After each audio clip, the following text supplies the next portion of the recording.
Unlike fanny packs, bowl cuts, and troll dolls, the sensation is back, only at Zaxby's. The Sensation Salad and the new Sensation Filet Sandwich features hand-breaded chicken, Asian slaw, wonton strips, and citrus vinaigrette, and both are served with an egg roll. The Sensation Salad and the new Sensation Filet Sandwich meal, for a limited time, only at Zaxby's. And skip the line when you order ahead on the Zaxby's app or on Zaxby's.com. From Tally to Cali, It's time to wake up. Wake up! Wake up! WarChant.com is your ultimate Seminole sports source. And this is Wake Up War Chant, presented by Zaxby's Now here's WarChant.com's Aslan Hajavandi. and Corey Clark.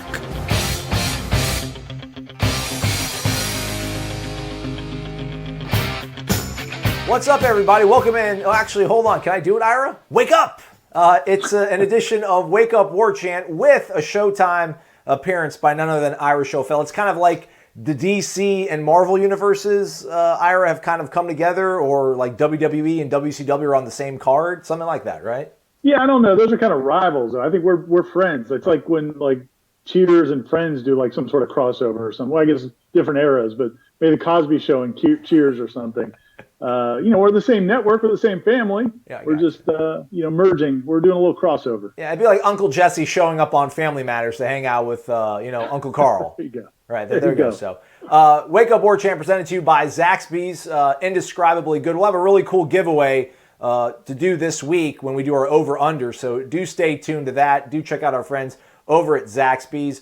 This will also be adapted into a full-time version of a Showtime with Ira Schofel. It'll be a visual program, if you will. Video will be going up on warchant.com. If you're not a member of warchant.com, use the promo code WARCHANT30. It gets you 30 free days of access to the ultimate Seminole sports source. Ira filling in for Corey Clark, who is watching his beloved Atlanta Braves get absolutely bludgeoned by the Redbirds. Man alive, Ira, what's going on? Atlanta's just doomed, huh? So Corey's not lying when he's all cynical about being a sports fan. It might be his negative energy. Okay. Or the collective negative energy of Atlanta sports fans. But, when we're recording this, they're only down 13-1, I believe. So, we could finish this, and they may have mounted the big comeback and advanced to the next round. Yeah, one can hope. One can hope here. Folks, so we are doing a Renegade Express edition of the program here with Ira filling in for Corey. A Renegade Express is brought to you by our friends at First Commerce Financial. Do you know how much you are paying for your mortgage? If you could be paying less, you'd want to know, right? First Commerce Financial will take a look at your current mortgage statement at no cost and no obligation to see if they can provide you with a better option, keeping more money in your pocket. Kirk and his team have already helped over 225 Floridians save money this year with the mortgage options and refinance opportunities that are available. You too can take advantage of these savings while rates are still at record lows. Simply call 248-207-2404 now and mention that you heard them on War Chant. You can also visit firstcommercefinancial.com. And with that said, let's go to warchant.com where we get our questions for the Renegade Express, brought to you by First Commerce Financial. And lots of questions about Clemson, I'm sure. So let's begin with GSL 7532. He asks Ira, good morning, fellas. Do you guys think that we actually have a chance against Clemson, and who should be the starting quarterback? Also, how do you feel about the play of Asante and Stanford? Start us off there, Ira. What do you think about those queries? I hate this whole week, to be honest with you. I've hated every part of this week. I hate interviewing the players. And acting like they're about to go play the New York Giants or from some Super Bowl year or something. I hate talking about this game everywhere in town. The only thing people have asked me is, can we cover? Like, nobody's even asking, like, can they win? They're just, hey, do you think we can cover? Do you think we can keep it within 25 points? So it just stinks writing about this game or talking about this game because it feels like a foregone conclusion. I don't see a scenario where Florida State's going to win the game. I wouldn't predict that they're going to win the game. I do think that they're going to be competitive. And that, to me, that's the big difference from this year to last year is Florida State in a position right now to beat Clemson? I don't think so, but especially not up there. But are they at a place now where they can at least compete? And I think that would be a big jump from last year, right? Yeah, that's the kind of the weird thing, though. Like it's a moral victory game. I'm not a moral victory kind of guy, but if they walk out of there, having lost 45-28, I mean, I guess you do have to feel better about it, but then, how good do you ultimately then feel? You still know that you're 3 scores worse than the team that you're chasing. And I don't know how, I guess maybe you think, oh, we lost by 49. We made up 20 points in 1 year. Maybe by next year, they come down to Tallahassee and then you can overtake them. But it is a really tricky sort of matchup to talk about because this season, and I think somebody asked a question later, but I don't know, you've been listening to how many of the shows that Corey and I do, Ira, but it's just like the season to me is a throwaway. They'll get better. They'll be a better team at the end of this season than they were at the beginning of this year and certainly what they were last year. But I just don't know how much that means to what the ceiling is and what this coaching staff, namely Willie Taggart, really can accomplish. But yeah, I mean, you go play the defending national champs and you hang 3-4 touchdowns on them in Death Valley and keep it somewhat competitive. I mean, that's something to feel good about. And I guess when you're at this level of this program right now, you need things to feel good about, right? Yeah, and I don't know that I would say it's a throwaway just because you could be laying some foundation for the future. I mean, you could be getting guys experience, getting guys to develop. I mean, I think you're seeing some players that are playing at a higher level than, probably we would have expected, not a ton across the board. But, you look at the Keyshawn Heltons and some of these young receivers, Trayshawn Harrison, and you look at some of the talent they have at the skill positions and also defensively. I think you got some young guys that you have some hope for. Again, the Asante Samuel he mentioned in the question is a sophomore. He's a young defensive back. He's playing at a pretty high level. You look at the young defensive players. Brendan Gant, I think, is a guy that you have a lot of excitement for. Akeem Dent's coming along. So, I mean, I think this year would be best case scenario is kind of laying the foundation, get back to maybe make a bowl game. And, and then kind of go to, it's not what anybody wants, but I mean, it's the reality of the situation. You're not going to go from where they were to, competing for championships. Now, again, I hate talking about this game like they have no chance because, I think they do have a chance. I think they can compete with Clemson. It's just so many things would have to go their way, which can happen. I mean, it can happen. Syracuse beat Clemson a couple years ago, and nobody would have said Syracuse was a better football team. NC State almost beat Clemson. It's not like they can't lose. It's just hard to predict how they would. I mean, it would have to be like a clean game, less than 3 penalties. Clemson would have to commit a bunch. A turnover margin, you probably have to win by 3. Special teams play has to go in your favor. I mean, those things can happen, but can the confluence of them all come together? Really tricky. I'm sure we'll be asked about that later on. As for Asante and Stanford Samuels III, you kind of touched upon it.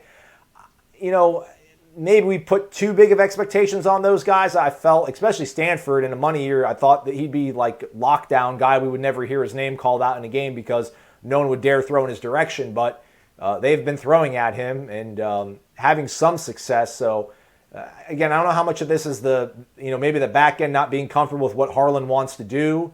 They're trying to run a mix of zone and man, which every team does. No team just runs exclusively man or zone, not in football. But ultimately, you'd figure that maybe one of those guys would have been having maybe a couple more turnovers, maybe a couple more game-changing plays, and neither really has delivered. But Asante, I still think, can be a great player for this program. He's got at least another season here. But Stanford's only got 6-7 games left, and has yet to really make a big impact, right? He's only a junior, right? Yeah. So I mean, if he stays for a senior year, yeah. Again, I think that they're. This weekend's a huge opportunity for them, and they understand that. We talked to them earlier this week, and they're going up against big time wide receivers. Trevor Lawrence. This is the big stage. They'll be on national television. This is an opportunity for them to kind of rewrite their history a little bit. Whether or not they can do it, we'll have to see. But they're talented guys. I mean, I think Dabo's comment earlier in the week was pretty accurate when Dabo Swinney on Tuesday made the comment that, look, man, all their, Florida State's been a higher rated recruiting class than us for these last several years. Now, the difference would be, the big issue is Florida State has not recruited the line of scrimmage the way Clemson has. I mean, I think at the skill positions and a lot of positions they have, but clearly they haven't recruited or developed players on the lines of scrimmage the way Clemson has. And that's why this game looks so lopsided. It's really all about the line of scrimmage. Let's go to the next question here. Maybe deals a little bit with the line of scrimmage. Noli Moly asks, how do we contain Trevor Lawrence? What do you expect the Noles section to look like in North Carolina? I don't know why he says NC. It's in South Carolina. Maybe he's talking about Wake Forest next week. How would you game plan against two quarterbacks? Say Lawrence and his backup were splitting reps. I don't know. I mean, maybe you can correct me if I'm wrong, Ira, but I don't know how much really changes when Hornibrook and Blackman are in the game, and in terms of what Florida State's running. I feel like Kendall's going to call what he wants to call, when he wants to call, whoever, no matter who's in the game, even though there's that sort of discrepancy in their arm ability, their arm talent. So I don't know really how much Clemson is going to. I mean, Clemson's whole thing is just going to be to get aligned and to know your assignment, because that's how Florida State's going to try to score points is to go into tempo, go fast, catch Clemson off guard. They just need to be good on their substitutions, stay aligned, and be on their assignments. And I think they'll probably win more one-on-one matchups than they'll lose. How would I contain Trevor Lawrence? I haven't seen him really be. He's been slowed down. He's thrown a lot more interceptions. I don't know. I'd blitz like crazy. I really would play. I'd go for broke. I would blitz like nonstop throughout the game. But that leaves you open to getting big plays, on the backside. But I don't know. I'd like to see them just pepper him with constant pressure. But that's just me. Yeah, to me, that's the whole scenario. The only scenario I could see where Florida State really has a lot of success is if they just go all out, really try to pressure him into making some mistakes. And then your secondary makes some big plays, or maybe get a scoop and score or something like that. He has not looked great when he's on the run, throwing off the move. He had that one great pass against Texas A&M, but he's had a lot of other passes where he's not thrown well when he's under pressure. So, yeah, I think you've got to sell out and get after him. You can't sit back and let him have time. He'll just tear you apart. But like you said, it opens you up to some bigger things. As far as, defending two quarterbacks, yeah, usually 9 times out of 10 when you have a two-quarterback system, the whole idea is you've got one guy who's mobile and one guy who's not, and maybe different packages. With these two guys, there's not. It's not like either one's a huge scrambling threat. There's really the only discernible difference, I would think, from a game plan standpoint is Hornibrook's left-handed, James is right-handed. Maybe you want to bring pressure from their blind side. Possibly. That's about the only thing I can think of. I don't think they're going to do anything different depending on who's a quarterback. I guess you could make a case, once you have more data, when you have a bigger sample size, I think other teams will have a better idea of who handles blitzes better, who handles, who reads defenses better, things like that. But I don't think you have enough of a sample. Alex Hornibrook's only played in a game and a half in the system. Yeah. The only other thing I can think of maybe is just whether, where the ball's spotted on the hash, field and boundary sides. If it's, with the way Hornibrook's left-handed, he's obviously not going to, you want to roll him to a certain side. He's probably not going to be able to exploit you on the boundary, or rather the field side. So maybe that sort of stuff. But ultimately, I don't think it's a lot of new stuff they'll have to worry about, or Clemson's going to be too apprehensive about what they're facing when it comes to. And I don't think so. Florida State's approach here, I don't think it has anything about trying to do something different against, like, this offense is going to change in this situation because we got this guy in. I think it's more about kind of finding who plays better. I mean, I really feel like this game and maybe the next game are going to be kind of evaluation periods for these two quarterbacks. I think right now they're about dead even in the coach's eyes, or at least I think that's how the coaches are going to present it. And I would think whoever plays better, if one of them separates from the other one over the next week or two, then it's not up to the coaches to make the decision. It's the players have made the decision based on their performance, and it's a lot easier to sell based on whoever it is. Next question comes from P. Birdsong 12. If the Noles can keep it close in the first half, does Janaris Robinson's return from suspension make a huge impact on the defense in the second half to make a difference in the game? Or maybe the better question is, how hurt can the defense be by Janaris missing the first half? Man, I think you and I both watched Dabo Swinney's press conference earlier this week at Clemson. If people haven't watched it, they might want to, because he had a lot of insight into Florida State's program. But when he started talking about the defense, the first player he mentioned was Janaris Robinson, which kind of blew me away, because you would think he would start off with Marvin Wilson, maybe Hamza or whoever, but Dontavius, whatever. He started off with Janaris Robinson, which I never would have predicted, certainly 3 or 4 weeks ago. But over the last couple of games, I think he played at a high level. So not having him for the first half is a big deal, especially because, you compound it with, you've already lost Josh Kando for the year. It's not the same position, but it kind of similar. That Jaden Lars-Woodby is out for the year as an outside linebacker on the other side. So you got Amari Gaynor starting on that side. So your edges now, on one side, you're going to have Josh Brown or Adonis Thomas are probably the two guys who are veterans. but have not played a ton of football. I think Josh Brown, I wrote a story about him last week.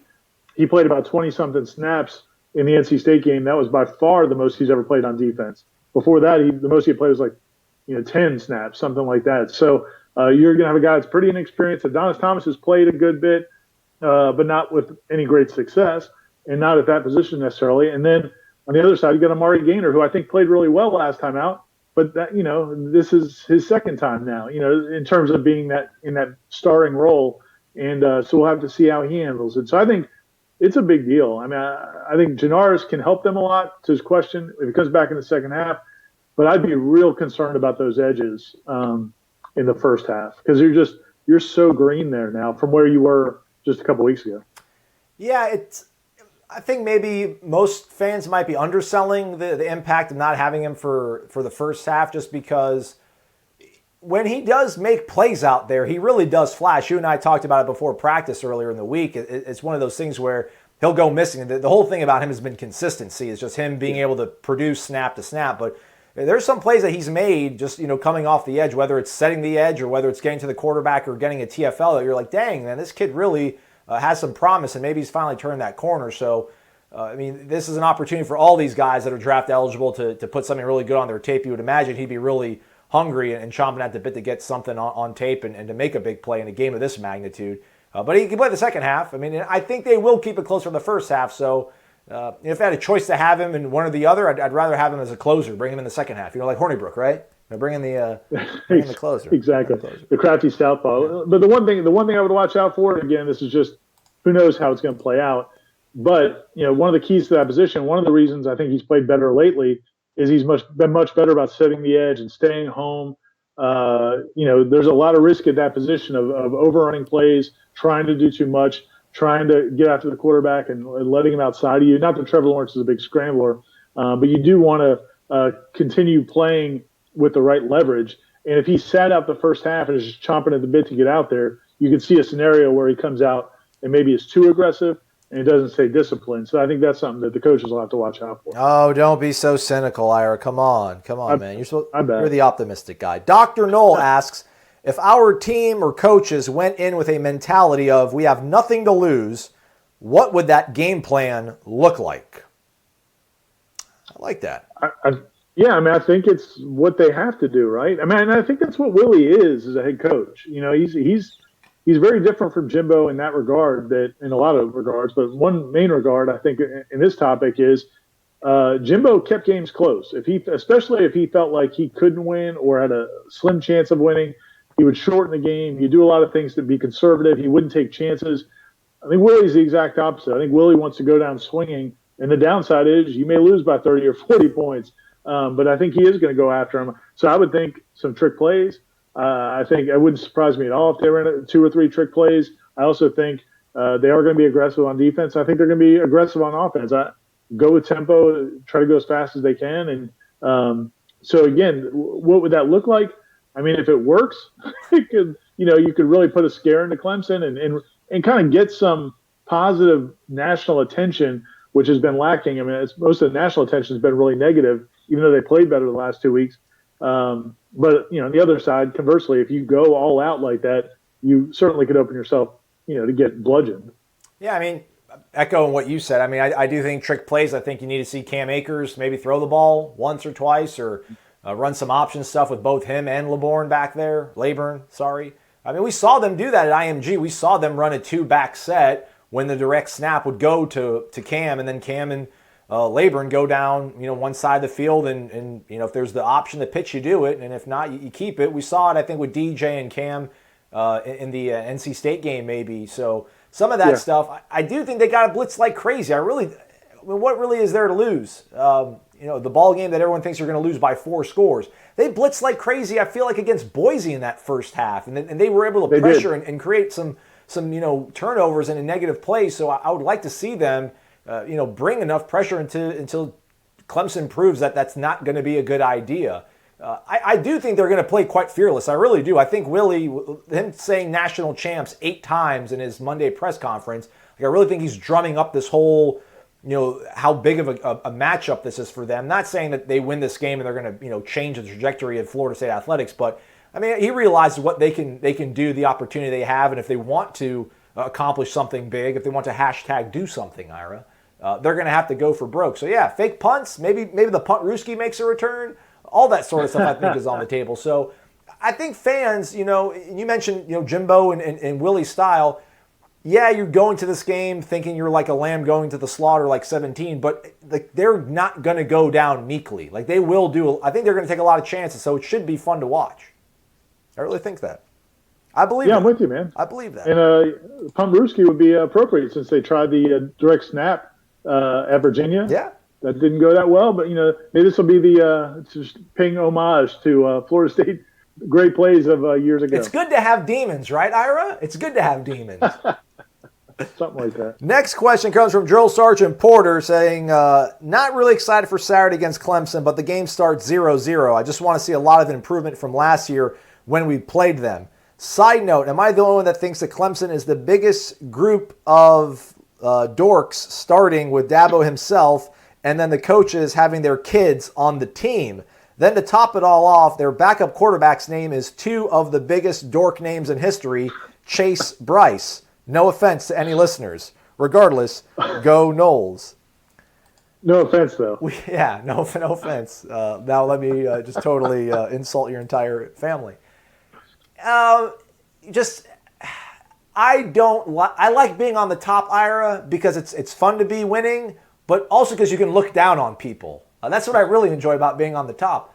Florida State just is not on the top of the mountain, so like I feel really small when I start nitpicking stuff like that. If I was a coach, I'd love to have my kid on the team. Heck yeah, go run some routes. We'll try to get you a scrub touchdown here and there. I've learned to appreciate Dabo more. I really don't know a lot about the rest of the coaching staff, but Dabo's all right in my book. Sorry, I said it. Yeah, I mean, I totally, of all the things I've gotten wrong in my career as a sports writer or a media person, that's Dabo. Well, evaluating Dabo, probably at the top of the list. Yeah, I mean, I never expected this. I cannot believe, and again, it kind of goes back to the whole topic at the beginning about whether or not this is a game Florida State can win. It's really astounding to think of what Clemson's done these last 4 or 5 years. They're 63-4 in their last 67 games. And of their 4 losses, 3 of them are 5 points or less. So, I mean, again, it's not that they can't be beat. It's not that they won't be beat. That will end at some point, as we saw when Florida State has had their great runs. But at the end of the day, what he has done, what Dabo's done, what that program has done is really astounding. So you can make fun of them, but it just, it comes off as kind of hollow at this point because, they're going home with a pretty girl. I mean, that's, it is what it is. I remember there was a kid in high school I thought was a complete dork, and he had an unbelievable girlfriend, and it just drove me nuts because I'm like, well, he's a dork. Well, it's not fair. Didn't matter. Where's the justice? That's what this guy sounds like. Where's the justice? All right, next question comes from FSU JT. He says, wake up! It's Clemson week. The Noles have a huge opportunity on Saturday. Last week on the show, Aslan, you said, I got to see how Willie does in really crucial situations and in games that matter. Look, I know what we are right now and where we are as a program, but doesn't this game against Clemson matter? We're 2-1 in the ACC, still control our destiny for an ACC championship game berth if we beat Clemson. Yeah, it's a big if, but that's also where we were or where we are, and anything can happen any given Saturday. So this game does matter. Upsets happen, even though unlikely. I'm eager to see what Willie and Browse can do versus Clemson this weekend. I know after the Louisiana Monroe game, I was pretty down, but this team seems to be a different one since that game, so let's not completely discount them and realize we do still have an opportunity this year to get back to Charlotte. Check it out, Ira. He says, to make this all easy, I'll restate the question. Why don't you believe that this game and how the coaches prepare for it, how the team comes looking out, will tell us how Willie is going to do prepping for big games going forward? I do think this will tell us a lot. Because to the same point, I don't think he'll manage this game the way he would in 2021 with a 12-1 team playing in the conference championship game, down by 1 score, needing to win that to obviously make the playoff. I think there is a sort of looseness, house money, nothing to lose, that you're not going to coach a game like that the way you would when you're Nick Saban or Dabo, and you have real legitimate shots of winning a national title sort of in your sights. So like that's the stuff that I kind of want to see, like those moments in the Louisiana Monroe game where you're calling kind of a weird timeout on a punt situation. Like I don't think that sort of strategy is really going to be involved in the Clemson game. The Clemson game is going to be going by the seat of your pants, and if you're lucky enough to really stumble into some big plays and some turnovers, that's your formula for success. I don't really think it's going to be an out-coaching effort. What do you think, Ira? Yeah, I mean, I think if they coach well, if he does a particularly good job, if they play really well, if they clearly exploit some things that maybe Clemson's vulnerable, some positions Clemson's vulnerable at, if the game is really close, if they play an inspired performance, if they don't get down, if things go poorly, I mean, those are things you could say, okay, well, all right, well, we're seeing some signs there. But yeah, I agree with what your original point is, that it's hard to evaluate Willie Taggart in this situation because it doesn't feel like he's got a full roster, full holster. He's got a gun with like 2 bullets in it, and Dabo's over there, with a 9mm, and so it's just hard to say exactly whether or not it's hard to evaluate the coaches when one program is at a super high level and one program is probably hoping to get to just kind of try to stay around the average right now for a consistent period of time. I mean, Florida State, again, I'm with him. They're showing progress, but those last 2 wins were the first time they've won back-to-back ACC games in years. You're talking about a Clemson team that doesn't lose ever. So it's just they're different places. That's why I get where you're coming from. But yeah, man, if it's an inspired effort, if they play really well, if they exploit some things, there are some things you could take away from it. It's just hard to know, I guess, to your point, what kind of coach he is in games that really matter from the standpoint of both teams are kind of at the same level. Yeah. And then, not to talk out of both sides of my mouth, if he's the one that's calling the trick plays and then they do work out well. I mean, I think that's what impressed me so much about the Miami game was that I didn't have a lot of optimism going into the Miami game last year. They came out and played so well for 3 quarters. That trick play was called at the absolute perfect time. It was well designed. It was almost perfectly executed. And that still remains to me almost like the gold standard Willie Taggart game. Just because backs against the wall, not a lot of optimism, and you go and they played really, really well in that game. So that to me remains one of the things that I kind of sort of clinged on to. I don't know what I could really cling on from this Clemson contest, but who knows, man? If they do keep it close enough and he does call a sneaky play that turns the tide, that kind of shows you that he does have a good feel for knowing when to take chances. So we can only what's weird about this game, and I was thinking about it a couple questions ago when the person asked about, I guess just the approach of the possibility of knocking Clemson off. In one area, I can make a case that instead of putting everything into this game, I guess you made a comment that seems like Willie's kind of building this up as this huge game for the program. You can make a case that he'd be better off really focusing on Wake Forest and Miami and BC, because at the end of the day, those games are going to be the ones that really determine whether or not this team goes to a bowl game. I mean, you could play your best game, and there's still a good chance you're going to lose against Clemson. But in those other games, if you play great against Wake Forest, if you play great against Miami, if you play great against BC and Syracuse, now you're going to a bowl game. And for the long-term benefit of the program, now none of those is going to make the same splash. They're not going to talk about you on game day. They're not going to talk about you on national sports talk shows if you beat Wake the week after. But they will, obviously they would if you beat Clemson. So it's a weird thing. Like, you get more splash if you beat or hang with Clemson. But in reality, I think it's more important, which you don't – the worst-case scenario is you give everything you've got in this Clemson game and you come up short, and then you have a residual hangover that hurts you the next week against Wake Forest, because those are the games that you really have to have. Just like, it's kind of a weird situation. Let me interject real quick, Ira, because Corey and I have been kind of going back and forth on this. I just think the way they played, the way they got themselves off the mat against Louisiana Monroe and were able to play so well against Virginia and then lose in a heartbreaking fashion like that, but then come back and, play the way they did against Louisville, get out to another big lead, lose it, but make the plays that count, and then pretty much kind of cruise against NC State, which not a really good team. I don't see the potential for a hangover unless Willie has talked this game up into this really sort of big Super Bowl. We can win. Everything is still in our hands. We can shock the world and change the narrative of everything. and they go and they lose by 4 or 5 touchdowns. Then I could see maybe that sort of hangover. But if he's managing it just as let's just go out there and have fun, let's make plays, let's play confident, let's just take some chances and let's see what happens, and they lose by 21 or 24, I don't think a hangover is on the horizon. I mean, are there lots of sort of ways that this game could play out that you would think this team would come out next week against Wake Forest and be flat or lose their fighting spirit? No, and I'm with you. And I heard you guys discuss it on the show, and I agree with you. Not Corey. Yeah. I mean, yeah. Who would ever agree with Yeah. Corey? But no, I agree with you. I don't think that they're going to have a hangover either. I think what we saw against Virginia was the sign you wanted to see, and I think that's kind of gives you an idea of what you're going to see if they have disappointment in the future. So yeah, I wouldn't expect them to just kind of fall flat against Wake Forest. I'm talking about more, I guess, physically.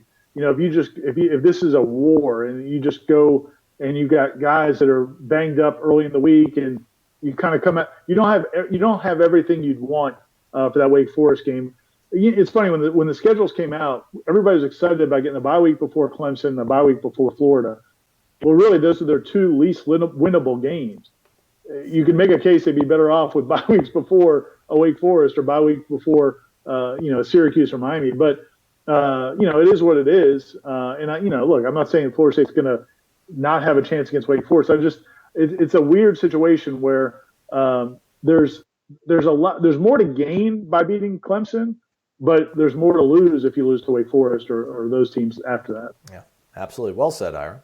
Maxwell Gibbs says, "Wake up! What is more likely on Saturday? Clemson boat races us like last season, or it's a close ball game in the fourth quarter?" He's got a whole bunch of questions, so we don't have to spend too much time ruminating over these. I think it's much more likely it's a close ball game in the fourth quarter. Yeah, I agree. The only way it's a blowout is if the defense just caves like they did last year in the second half, and I don't think that's going to happen. Any chance we see Cole Minshew starting at some point this season? I think so, yeah. Yeah, I'm really curious what the whole game plan is there with Cole because, his first year when he redshirted was due to injury. So he could apply for a 6th year. If he misses this whole year because of his neck injury, he could apply for a 6th year and maybe come back next season. Now, I don't know if he wants to do that or not. Because right now, I mean, he's still got to get in shape. He's just coming back to practice. I mean, the rest of the team gets a full month of camp before they start playing in games. He hasn't done anything really in months. So I have a hard time. To me, the best case scenario for him to play would be like in late October, November, best case scenario. So you're going to get 4 or 5 games out of him. To me, if I was Cole Minshew and I love playing football and I really wanted a good senior year, I'd consider not playing and try to come back and get a 6 year of eligibility. There's no guarantee they have to go through the process, but I think if he had a verified injury as a freshman, and he obviously has a verified injury now, he would get that 6 year. But sometimes guys are just, especially when they've been injury plagued, they just want to move on. So I really think it depends on. It's a long way of saying I think it depends on what he wants. If he wants to play this year, whether it's just 3 or 4 games, then yeah, I think there's a good chance he would play. Whether he'd start, it probably comes into how much shape he can get into, but he can definitely contribute. Yeah, I think actually I changed my mind, Ira. I think you've persuaded me. You were right. To him to start at some point this season, who knows? And I do wonder if this whole new 4-game redshirt thing, I wonder if that does affect whether or not he can still get that sort of 6th year of eligibility. Brave new world we're undergoing with all these new rule changes. And his last question Maxwell Gibbs has for us is, do you expect a lot of Wildcat packages with Cam and DJ on Saturday? Both do have the capability to toss bombs down the field after all. That's a good suggestion. Yeah, I think DJ, maybe not so much wild cam, but maybe like a reverse throw, double throw kind of thing. Maybe the Miami play makes a return with DJ throwing it down the field. I'll set the over-under on 1.5, and I'll take the over. Yeah, I'm with you. I think 2 or 3 trick plays. I guess the question is, are you more likely to use trick plays if things are going well or if things are not going well and you need a spark? Do you think, could you see them if they got going a little bit, maybe kind of going for the kill, not kill, but, really trying to kind of press their luck, or do you think it would be more of a desperation? That's a good question. Because I think about, what if they go up 7-0, get a turnover like near midfield? Like, do you call the trick play to try to go up 14-0? I mean, 14-0 is like a kill shot against most teams, but, against Clemson in the first half, it wouldn't be. But yeah, I mean, I think any opportunity they have to deploy something like that, that's going to get. I mean, they can't be picky on when they're going to score points, right? They got to score when they can. So, yeah, I think we'll see even when they're successful. I don't think it'll be like a last ditch. Like we're going to try to play like men with honor, and if we fail in battle, then we'll deploy these gimmick plays. I think it's going to be we need to deploy these gimmick plays so that we can have a ball game this Saturday, gentlemen. So. I just realized that a possibly good omen earlier this week, Aslan. Go on. Was in the car with my daughter, driving her home from school the other day, and Eye of the Tiger came on. Okay. And it dawned on me that she didn't really know the Rocky story. So I was sitting, as we're driving home, I was telling her the plots to Rocky 1, Rocky 2, Rocky 3, Rocky 4. Nice. And it was Rocky 2. Because I was telling her Rocky 1, I was telling her the story, and I was like, and she's like, oh, so he wins? I'm like, no, he doesn't win. But he does come back and win in the second one, and that's the song. So maybe you feel like something there, maybe a little Eye of the Tiger, a little possible. No, maybe no. I don't want to deflate the good vibes here, Ira, but Eye of the Tiger was actually Rocky 3. What? Yeah, because it's Clubber Lang. It's Clubber Lang training in the opening montage, and then Rocky's living large and signing autographs and taking photos and hanging out the Muppets, and then we see Clubber Lang grinding away because he's got the Eye of the Tiger. What? Yeah. Listen. What's the song for? Is 2 just the same song? Yeah. Is 1? Gonna Fly and all that sort of stuff. You know. Really? Yeah. Listen, you know about everything in this world more than I do, but Rocky is the one thing that like I will. That's my phone a friend. That's my phone a friend. If you need any Rocky stuff, come to me. I think part of the problem is I watched them when I was a kid, but I really haven't watched them in the last 30 years. And I was also telling her that in the first one, when he drinks the raw eggs. 7-year-old Ira was drinking raw eggs. We all tried it, and then like what? Yeah, didn't work out well. Did not work out well. Maxwell Gibbs also parting tells us, FYI, for anyone in the greater New York City area this weekend, Charlie Ward will be making an appearance during the game at the watch party being held at the Three Monkeys in Midtown. So that's pretty cool. Check that out. Yes, I saw Charlie post about that on Facebook. He's obviously a lot of Knicks fans up there, and then you know, a lot of Knowles. They have a good. New York City has a nice FSU club there. We do. Yeah. That's cool. Yeah, very well. Next question comes from Seminole Life. Says, "Wake up! Simple question, fellas. Your favorite play and or game between FSU and Clemson." Seminole Life says, personally, mine is Golden Toe Hopkins' 55-yard game-winning field goal. I was in Doak that night in grad school, and it was electric. Oh yeah, regular grilled chicken sandwich and fries is surprisingly good at Zaxby's. I told everybody, Ira, I said that you and I were stopping for, you were doing your keto or whatever diet you're doing, and you're like, I need grilled chicken breasts. I'm like, Zaxby's has got you hooked up, and you became a believer. Welcome to the family. Yeah, he's not lying. Yeah. I was a little skeptical going to Zaxby's and still trying to keep calories in order as you're trying to lose weight. Right. And but no, the grilled chicken sandwich was legit. What was the first part of this question? Favorite play and or game between FSU and Clemson. I did ask Corey before his heart was ripped out of his torso, thrown on the ground, stepped on, trampled on, put in a box and shipped across the world, and then thrown into the bottom of the ocean. He did say, Punt Ruski, obviously. Why would you ask me anything else?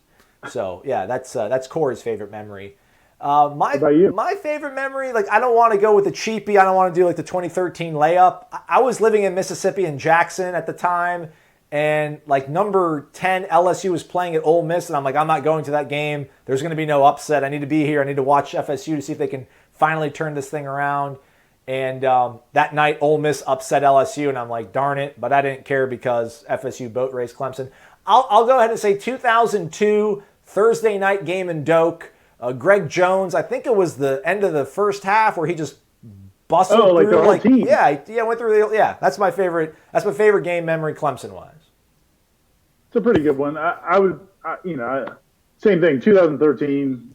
It's kind of hard to beat that one for me. Certainly, since I've been covering Florida State. I also thought a cool one was when they beat them in Doak when Dabo kept throwing the ball.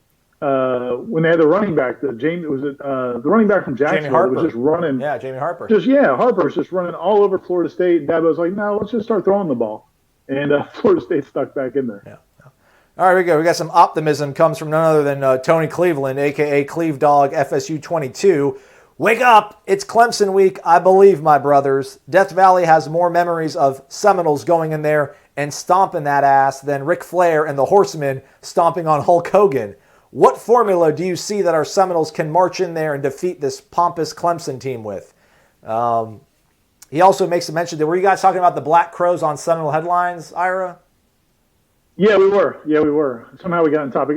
Corey started talking about that book, the new book that just came out where they their drummer just rips Chris Robinson and his brother. Yeah, he agrees with Corey that Chris Robinson's a jackwagon. So there is that. He also says he's going to probably turn into a chicken from eating so much Zaxby's. He wants to be a manager for Corey and I because he thinks we're a funny duo. We're really not. We're just two stupid dudes talking about football, and we make Ira ashamed that we smudge the great name of war chant on a daily basis, but we try. The formula, man, again, I mean, we've said it. I think defensively, blitz a whole bunch. Offensively, mix in a couple trick plays. They're gonna have. I guess they're gonna have to throw the ball pretty quick because I don't think they're gonna have a lot of time. But when you do take your shots, make them count, and then just win first down, I guess, which is one of those sort of lazy cliche things, but especially for this offense, right, Ira? They have to win first down to have the opportunity to go fast, to have the opportunity to catch Clemson off guard, because that's the easiest way to score against a team that kind of is a little bit more skilled and talented than you are. Yeah, I mean, I think we agree definitely on the defensive side. On the offensive side, if Cam can get off a little bit, Clemson's defense has been really good, way better than anybody expected with all of what they lost. But they've given up some rushing yards. They've given up some yards on the ground. Cam Akers has played at such a high level. If, as you said, if you can get some positive yards on first down, maybe throw a quick pass, get in some second short situations, get the running game going, I think it would be huge. And then now, especially because their defensive front is a little bit inexperienced, you get some progress going with the running game, then maybe they got to start bringing their back seven up. They got to start cheating up, rolling their safeties down. Now maybe you can hit them with some big shots to Tamari and Terry and those guys. So to me, that's the scenario. Is Cam, he's obviously the best player on the team. If he gets off a little bit early, then maybe that creates some opportunities in the passing game because Clemson starts really having to focus on Cam Akers. Hey, let's take a quick break. We'll be right back.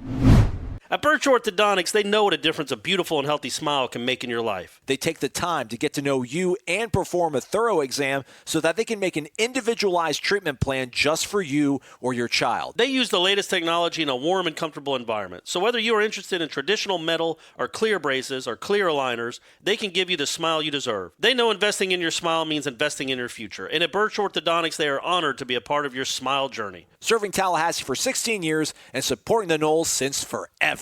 Check them out at birchorthodontics.com. BURCH orthodontics.com.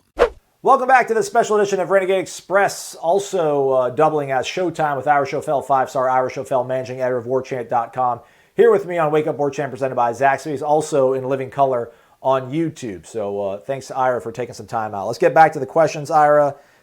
Plenty more. I am no-blooded says, wake the F up, guys. He's really, in all caps, I probably should have said it with a little more gusto. He does say that a lot of people have said Florida State has not been good since 2016. But I remember 2016, and I remember that we had this little scat back named Dalvin Cook who won a bunch of games for us and almost single-handedly beat Clemson. What do you think our record would have been had it not been for the greatness of Dalvin Cook? I wish you were watching the video, folks. Just Ira's sort of head shake is just like, oh boy, where do I begin? Yeah. He masked a lot of problems. Yeah. Amazing. I mean, they don't beat Miami that year, I don't think. Every Miami game that Dalvin Cook was here, they don't beat Miami without him. I think it's probably the easiest way to say it. But they did have him. I mean, they did have him. You got to get kind of credit for that. That's kind of how it works. Yeah. Exactly. It's hard to imagine what the offense would have looked like with Sean McGuire or Everett Golson or even DeAndre is a redshirt freshman without Dalvin Cook. But like you said, they did have him. But yeah, man, he was awesome. And really, you knew he was awesome at the time, but I don't think you really knew quite how awesome until he left. Yeah. All right. Next question comes from, he calls me Asian. We're going to pretend that it was the spell check that got the best of him. You know how many times people spell my name Asian, Ira? It's ridiculous. It's JRULKM_A_AOL.com. Been around since March 2015, Ira. It's only his second message. So he says he's been a member of warchant.com for about a year, but supporting the Noles forever. You've been a member for like 4 years, man. Don't sell yourself short. His question is that it seems like Willie has had a staff of good character coaches that were very likable and at the same time were sort of a soft field presence for the team, especially on defense. Enter Jim Leavitt, who I seem to remember from his days at USF to be a hard-driving son of a gun kind of coach, and seems like the defense suddenly has an edge. Do you think there needs to be a bad guy, some yin, to Willie's yang to make this system work? Or yin, rather, sorry. Don't know how his staff had been constructed in the past, but this change is noticeable.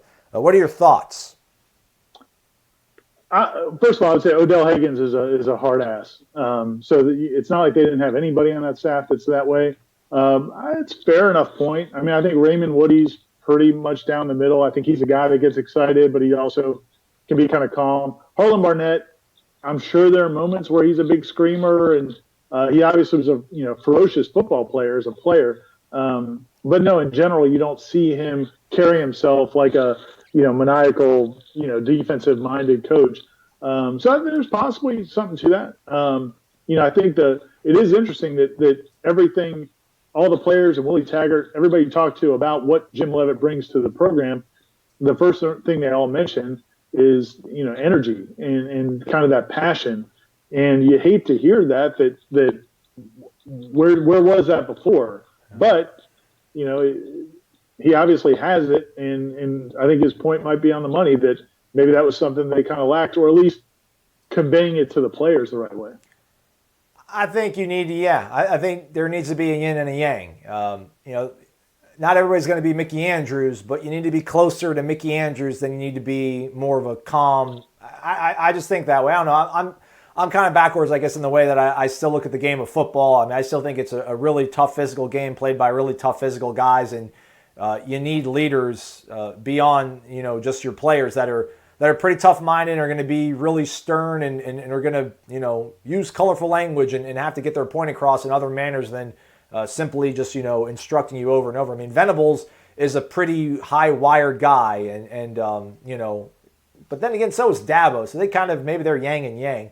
But I mean, there is something to be said about probably the energy that Jim Leavitt brought to that building being one of the main reasons the defense has looked better. And there's only so much you can say about, hey, fit this better, roll coverage over this way. A lot of it has to be sort of desire and want to and all that sort of stuff. And we've seen that, right, Ira? I mean, the defense is more aggressive and is less sort of passive, it feels like, right? It definitely does. I mean, both in stopping the run and also playing the pass. I mean, they're attacking the ball. They're going to make plays instead of sitting back and waiting to make the tackle. And then certainly in the run defense, it has been. So I think there's no doubt he's had a big impact. It's hard to quantify it because he's not officially a coach. But if he does stay into next year and he does take more of a leadership role, whether that's defensive coordinator or co-defensive coordinator or whatever it is, that's got to give you, more excitement about the future of this defense, especially when you know you're going to be losing a couple of these key guys. You said this last week. Sorry to get us detoured here. You said this last week on Showtime. But, my whole belief in talking to Corey, I think I convinced Corey with all my craziness, was that there's no way that Jim Leavitt was going to come to Florida State just for 8 games to help out his old buddy Willie Taggart. Like, I felt like there had to be some sort of unspoken agreement, spoken agreement, handshake agreement that, fix this and then it's all yours moving forward, or something along the lines of that. But you don't necessarily think that it's a slam dunk that Jim Leavitt's the defensive coordinator for Florida State in 2020. I mean, I think it's possible that is the case, that maybe there was some sort of assurances given to him. But even if there was, it's not like there's any way to hold him. There's no way to make that binding. That's my point. I mean, Willie may have told him, yeah, man, if you come in right now as an analyst and you help us in these next 8 games and it goes really well, we'll either cut Harlan loose or we'll reassign Harlan and you'll be the defensive coordinator. That may be there. That may be the case. But that doesn't mean that Jim Leavitt has to stay. like they didn't sign him to a blood oath. He could still, at the end of the season, if he gets an opportunity to go be a head coach somewhere or be a defensive coordinator in a better situation with a coach that's got more job security, or after the 7 or 8 weeks, he may realize, well, I don't love these kids, or I don't fit here, or whatever it is.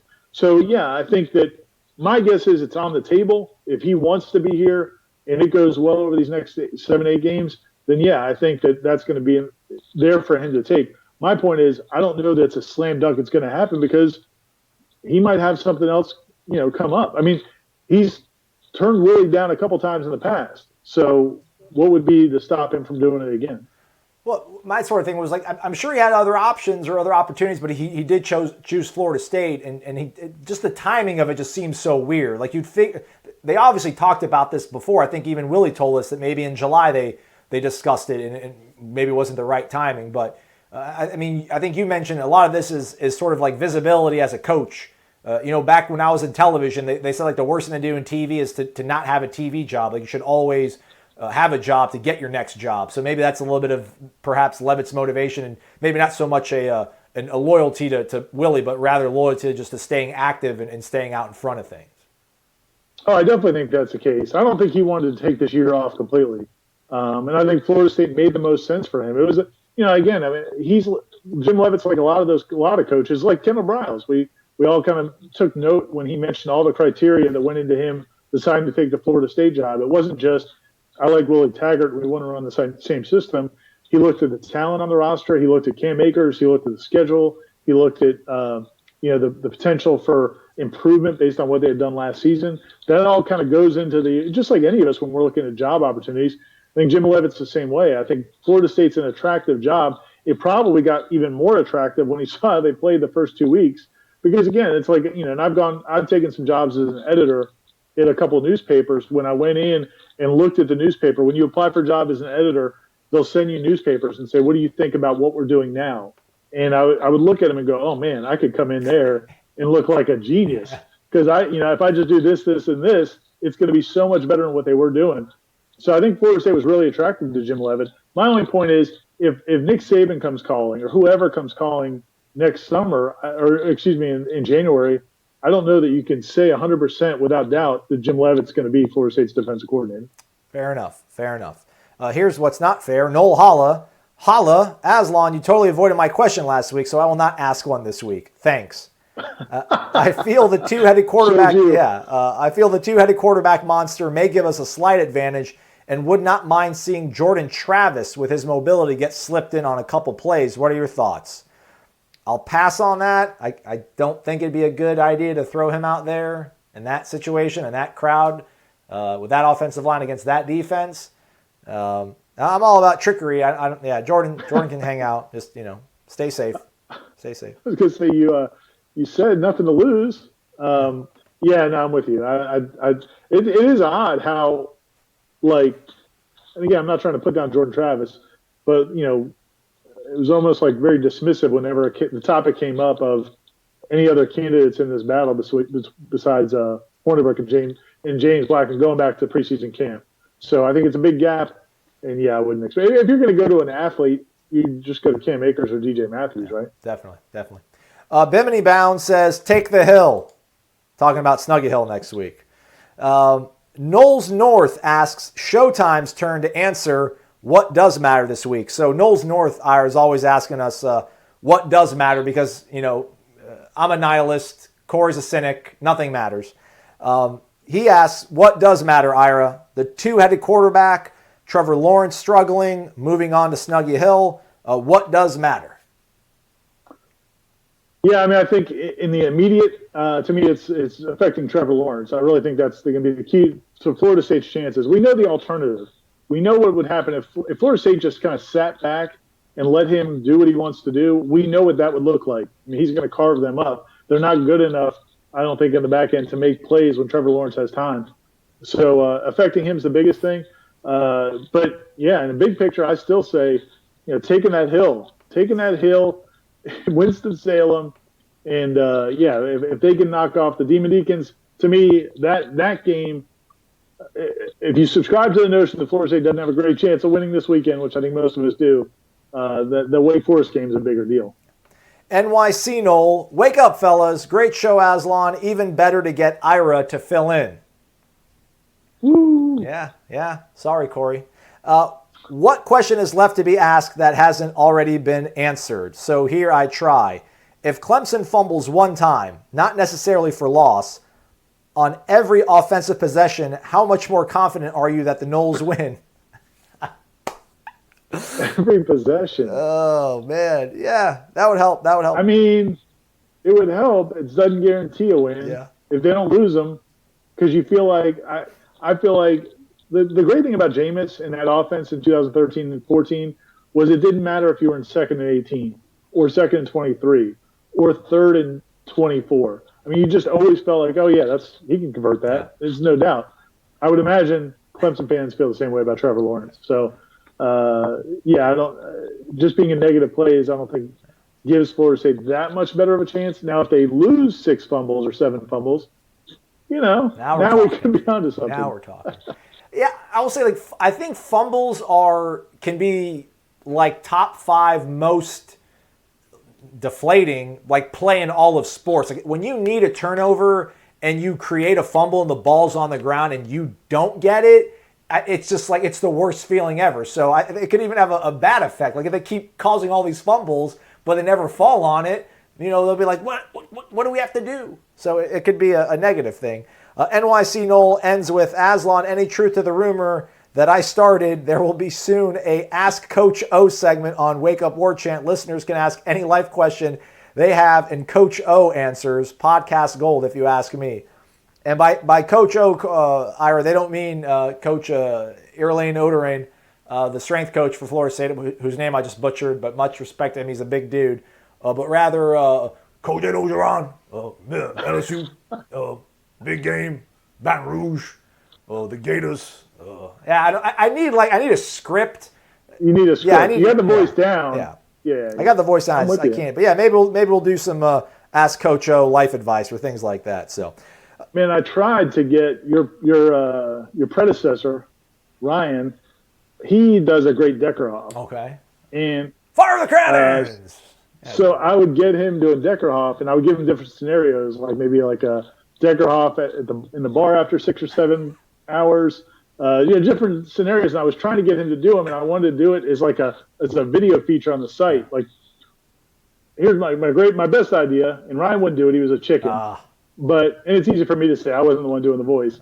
But I wanted him, have it be the lost tapes from the lost decade. So, what Deckerhoff was saying during breaks about, Jeff Alden's offense and about Chris Ricks or about different players during the breaks. We found those tapes. Yeah. That would be great, wouldn't it? All right, it was. Yeah, Ryan. Yeah, if you guys know Ryan Kelly out there still, tell Ryan to do it, man. Do it for the brand. He was afraid Deckerhoff would squash his career. Yeah. So. Here we go. Yeah, that's kind of as a legend. You can't really, can't aim at him. Big Steve 22. What's up, fellas? It's Clemson week. I think the 2-quarterback system could work against an aggressive defense like Clemson if we can hold the block a little bit against various blitz packages. I think Hornibrook could be effective in the short intermediate throws, and if they back off, Jay Black can come in and be aggressive on deeper routes. Of course, this is all dependent on holding the block, which is tough, I know. What are your thoughts? It doesn't work that way, unfortunately, I don't think. They can't be like, all right, they got 8 in the box, bring in James to go over the top. Now, is he saying haven't been there at the same time? No, because I don't know. Maybe. Yeah, there you go. They could work it that way. There you go. That was kind of somebody threw that on headlines. All right. The idea of having them both in there at the same time. So, yeah, man, I don't know. I think that might be seen as a little desperate, but could you imagine if they did that? That'd be awesome. As far as the defense, if we can stay consistent on stopping the run and limit Trevor Lawrence and those back shoulder throws, I think we have a chance. I've only went in one game ever as a fan knowing we had no chance, and we all know what game that was. Hashtag Tebow hater. Lastly, continue to play for one another cannot be overstated, though there is always that one superstar. I believe that all top teams live by that philosophy, and it shows on the field. Let's get it, Knowles. Yeah, man, they got to do that sort of stuff. Captain D_63 as we wind things down here on Wake Up War Chant, as well as Showtime with Our Show Fell. Wake up, gentlemen. Dabo said in his press conference that Florida State has out-recruited Clemson the last 10 years, and yet many of those 10 years we have had underachieved. I think he's talking about Clemson, maybe, or maybe he's talking about us. I do know he said that Florida State is the most talented team they've played so far this year, so take that, Jimbo Fisher. Would you say that this is from lack of coaching? Would you say some falls on the administration? Dabo said FSU has just as much talent as Clemson does and said we should be 5-0. I know most of this is coach speak, but I feel the last coaching staff let players down by not getting the most out of them as they should. So I guess what I'm asking, does that fall on the AD or the president in getting the right staff and leading your football program like Clemson or Bama? Love the program. I listen every day. Go Noles. Beat Clemson 34-31. I don't think we're quoting him exactly correctly. He didn't say that they have as much talent as Clemson. He said that there have been the recruiting rankings have had them listed as having better classes than Clemson. And also he said, as you said, that Florida State's the most talented team they played. So I don't think he said that they have as much talent. But yeah, to the big question, I'm thinking about this a lot. I mean, I feel like, especially as I look at like Marvin Wilson, Cam Akers, Stanford Samuels, the guys who are in their third or fourth year in the program. Look, man, Florida State kind of failed them. They came to Florida State when Florida State was on top of the world, top of the mountain in college football. A lot of those guys were being recruited in 2016, 2015. Florida State's coming off of their high. They're still winning 10 games. You feel like Jimbo Fisher's one of the 4 coaches in college football who won a national championship, active coaches. You feel like you're going to a program where you're going to have success at a super high level. You get here in 2017, he checks out. The years of disappointment. Willie Taggart comes in. The years of disaster. Now you're trying to rebuild it. Those guys may not even ever taste the success. Even if they get this on the right footing, their best case scenario, some of those guys is going to be looking back and saying, hey, we righted the ship. We helped turn it around. We laid the foundation. But their college careers kind of stunk, especially compared to what they came into expecting. So, yeah, no, it's all about the development part. I mean, and the program and what happened to the program. As far as who's to blame, I don't know that you point the finger at any one person. Nobody could have predicted that Jimbo was going to go off the rails the way he did. And what could you have done about it if you could? Even if you realized at the time, like, okay, this guy's not in it right now. What are you going to? You going to fire Jimbo Fisher when he's won 10 games every year and 3 years from a national title? So you couldn't do anything there. You went out and got the coach you felt like was the right coach in the situation. It went terribly, but you can't fire him after 1 year. So I don't know that there's anybody in the administration you can say, okay, well, they screwed it up. But, if it plays out this way and it goes poorly over the next year or 2 or 3 years, then they have to make a change. Then you can look back after the fact and say, okay, they botched that hire. But as far as what happened, I think it's just kind of a bad situation. I don't know if anybody's to blame for what happened after those guys got here. I just think that, as much as I kind of like Jimbo's style to a certain degree, it's not sustainable. It almost makes you appreciate Nick Saban that much more because, like, Nick Saban is that animated, that maniacal, that overly sort of paranoid, crazy, detail-oriented. Like, Nick could do it. Jimbo did it, but he can't sustain it, obviously. Like, the Dabo model, maybe to a certain degree, the Willie model of not being this sort of like maniacal taskmaster obsessed over every single minutia, that allows you to build a program. Like, Nick Saban's awesome. He's obviously done it. He's continued to do it, but like you're not going to find guys like that. You have to find guys like Dabo that are maybe a little bit more practical and then give them the financial support to bring in really good assistant coaches and then just figure out a way to create a culture that makes kids give up millions of dollars to go to the NFL to play another season to win you a national title. Piece of cake, right? Piece of cake. 3 more questions we got here, Ira. I promise we're almost over. Garnet and Gomez, in terms of team mindset, we've kind of talked about this, but he asked it, so it's fair. Do you think it would impact this team more to go to Clemson and battle and maybe lose by a touchdown in a close game where we played them hard, or a 14-21 point win again? Oh, he threw a twist on it. Or a 14 or 21 point win against Wake.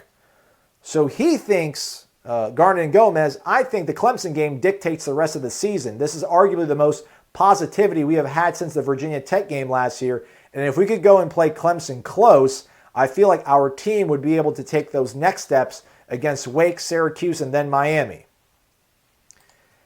I'd take the win, though. You got to take the win against Wake, right? Like, you get to take the win. Yeah, I mean, if it has to be an either or, yeah, I mean, I think you want that win against Clemson. I also don't think, I'm with you, back to what you said earlier, I don't think Florida State's going to fold if they don't play well this weekend. And I do think they're going to play well. I don't think they're going to get embarrassed. And now, if they went out and just got blown off the map, then maybe that would rock them to some degree. But I think they're mature enough and they know where they came from that if they go out there and play pretty well with Clemson toe-to-toe, it's maybe a 2-score game, 10-point game, something like that in the second half, going to the fourth quarter. Again, you don't want moral victories, but I think you could feel like, okay, we showed we can play with those guys, and then you could take care of business going forward. So, yeah, I don't see them going off the rails. But, yeah, the Wake game is you can make the case the Wake game is the biggest. The Wake and Miami games, to me, are the biggest games of the year. We're going to read his question because he asked it and he's a subscriber. Well, we've already answered it pretty much. TKO56 says, wake up, you guys are great. Thank you. He means you, Ira, not Corey. Listens every day. Corey, okay. He asked, what does Florida State have to do to pull the upset off this week? We've talked about that a few times. And then lastly, we go on a high note. Flash FSU. Did Corey drink as many beers as the Cardinals scored runs? I texted him in the middle of, well, not in the middle of that first inning. So, I think it was 9-0 in the top of the first inning. And I texted him and I was like, man, and, basically I'm sorry. And because he went to the game, he went with his buddies. He was all excited about this game. First chance for the Braves to close out a series, win a series since, 2001, I think? Something like that. And they're down 9-0 in the first. And he actually said, he was in a good spirits. He said, at least I'm seeing history. And, he was taking it in stride. So we'll see. I mean, look, I think we all know Corey. We all know how he feels about Atlanta sports. He was not expecting them to win this series. And if they did, he certainly was not expecting them to beat the Dodgers. So if that's who they played next. So it wasn't like he was ordering pennants to put up on his wall. So I think he's going to be okay. He would be drinking 14 beers. The final, Ira, was 13-1 St. Louis. So hopefully Corey did not have 14 beers. He's a moderate. Well, he's a guy who enjoys things in moderation. So.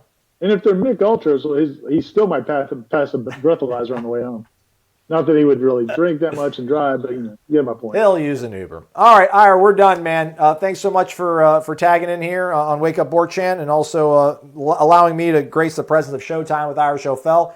Folks, we've got the War Chant report coming up on War Chant tomorrow, where Corey, Gene, and Jeff break things down about Florida State, where they're at. They even offer some theories on how we got to this point where Clemson's kind of lapped the field. We're going to go out and talk to Willie on Thursday morning as well, Ira. There's really nothing left to ask, is there? We just got to show up and do our job, right? I think that's about it. Yeah, Thursday mornings just to make sure that Willie's still here, the team hasn't left the building, and we're just tying up a couple loose ends. That's about it. Injury-wise, is Juwan Williams okay? Is there a good chance he might play or contribute? And that's about it. There's not a whole lot else to ask. All right. With that said, we'll see you on the flip side, which is warchant.com. If you're not a member, use the promo code WARCHANT30. Gets you 30 free days of access to the ultimate Seminole sports source. For Ira, I'm Aslan. Thanks so much for watching. Thanks for listening as well. It's been Wake Up War Chant presented by Zaxby's. WarChant.com is the ultimate inside source for FSU football and recruiting. And now you can get in on the action for free for an entire month. WarChant.com is offering a risk-free 30-day trial subscription. Get full access to the #1 website covering the Seminoles just by entering the promo code WARCHANT30. That's WARCHANT30. Sign up and get in on the world's most active FSU message boards. Receive breaking news, stories from our award-winning staff, plus get exclusive interviews and videos. Just enter the promo code WARCHANT30. WarChant.com, your ultimate Seminole sports source.